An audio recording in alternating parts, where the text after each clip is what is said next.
Hello friends, welcome to my YouTube channel Electronics Coach.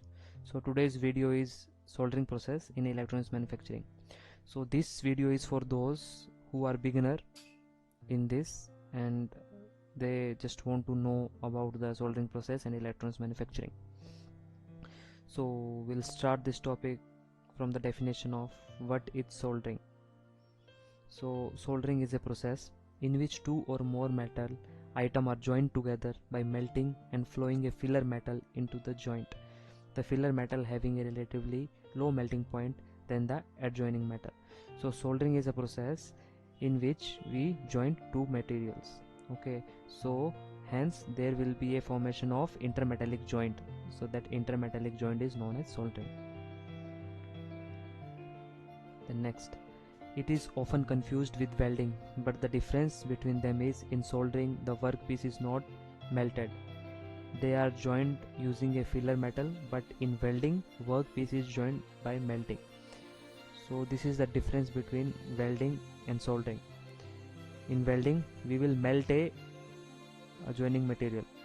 A workpiece will melt, but in this we are not melting workpiece. Only a filler metal is used to join two materials. Clear? Then next, what are used for the soldering process? So what and all equipments are required for soldering process?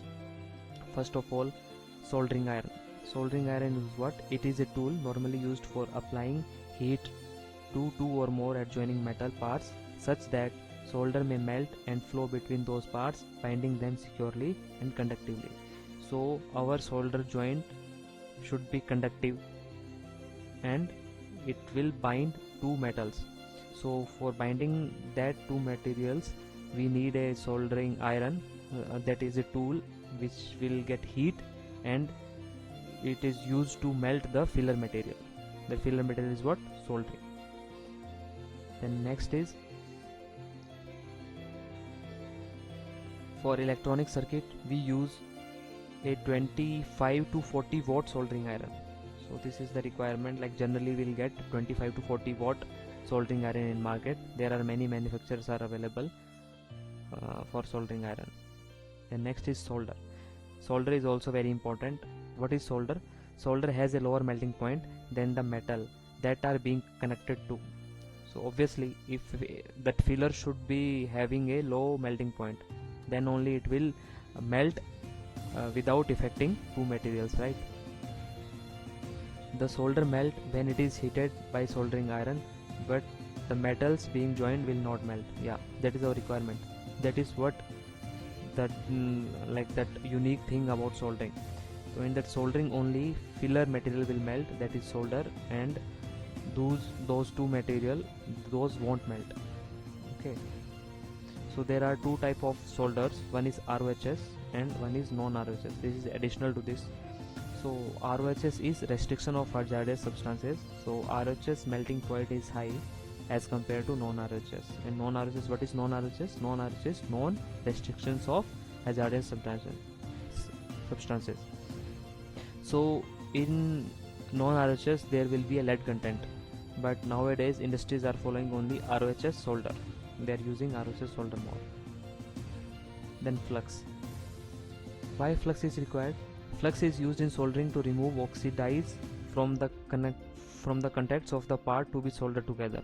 Flux can be made from hydraulic acid, zinc chloride or rosin.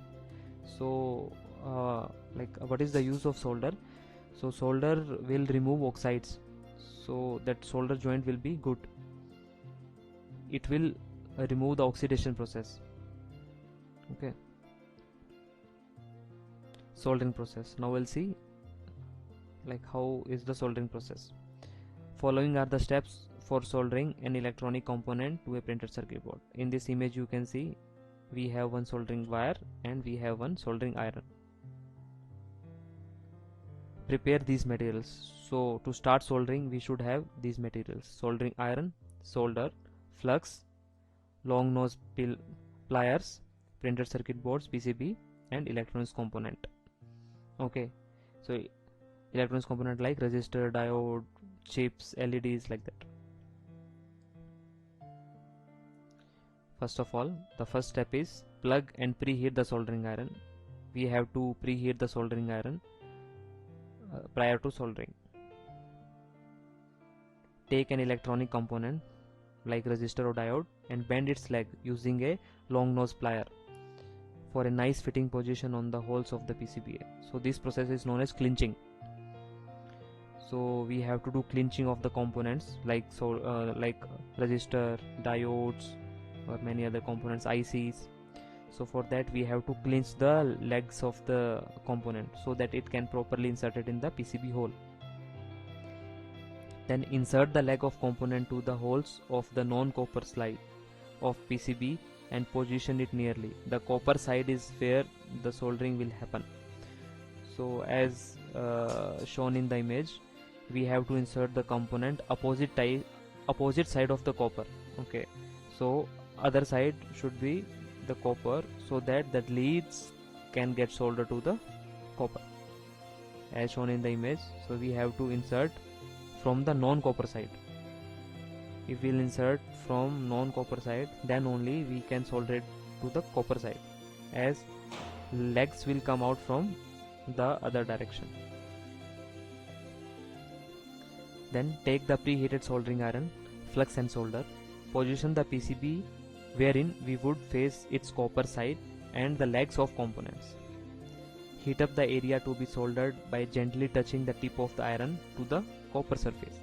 So as shown in the image, we have to gently touch the solder iron to the copper surface and component lead. Then apply the solder onto the joint by gently letting the solder flow into a volcano shape in a pick style. Okay, make sure that solder flows onto the joint and not around and beside the joint. So we should make sure like solder only flow to the joint, not around, because if it will flow around means it can make a solder short, as soldering material is conductive. If it will make a solder short means our component will burn. If the solder makes a dip shape, it is not flowing in the joint and the joint is dry. So the solder shape is very important. Okay, so the solder makes a dip shape. It should make a dip shape or a concave shape. So if that shape is not coming means our solder joint is dry and it's not a good quality solder joint. Okay, so the proper wetting should happen while doing the soldering. It should proper a volcano shape should come. Next in pictures I will show how does it look a good solder. So now in this picture you can say another way to tell that solder did not hit the particular area is by the appearance of the solder. It will look very dull when it's not. When it's a good solder, it will take on a very shiny appearance. Yeah, so when a solder joint is good, then the shape of solder joint will be very smooth and it will be very shiny. Then you can say it's a good solder. If it's a disturbed and like not a proper surface area or it's not shining, means it's not a good solder joint.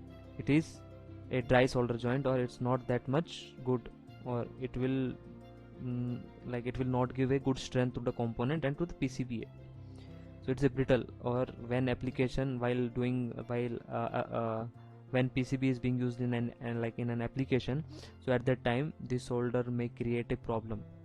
Okay, you can see a good solder joint. A good solder joint will have a smooth surface, a bright surface, it will look very shine, it will look very clean, and a concave fillet will come. As I mentioned earlier, it will form a concave fillet shape. Bad solder connections. So as I told, in this picture you can say too much solder. If it's a too much solder means it's not a good joint. Too little solder means there may be a connection problem. It will not conduct properly. Sometime it will conduct and sometime it won't conduct. Intermittently it will behave. Then solder bridge. Solder bridge means it's like it will short tool. It's positive negative. It will short. Then it will also make a problem. Then safety precautions for soldering. What are the safety precautions we should use while performing soldering? So never touch the element or tip of the solder iron because it will too hot.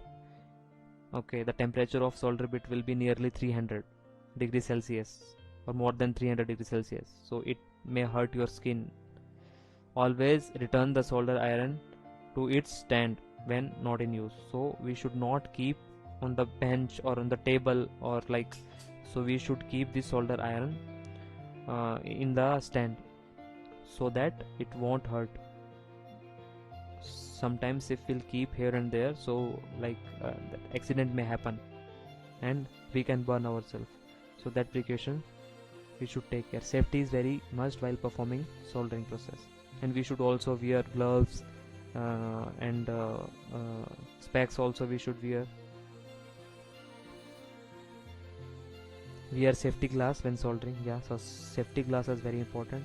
Sometimes what happen while applying the flux and while feeding the solder wire, sometimes solder will like it can get into your eyes, so it may have a problem. Okay, so work in well ventilated area. So when we are doing soldering, so like it will create smoke. That's to like to ventilate or to exhaust that smoke, a well ventilated area is required. Wash your hands after using solder, because sometimes if we are using non-ROS non-RHS solder, then some lead content and like many chemicals are there, so we should wash our hand. Like if without washing our hand, if we are like touching our eyes, mouth and all, so it may impact the health of the person. Unplug the iron when it's not in use. So when iron is not in use, when you are done with soldering, just unplug it. Thanks. So guys, thank you very much for listening to this lecture. Like I hope you like this lecture.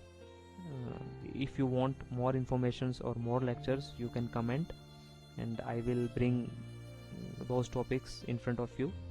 So thanks guys, thank you very much, and please subscribe my channel and like this video and share this video, so can others can also get information and awareness. Thank you.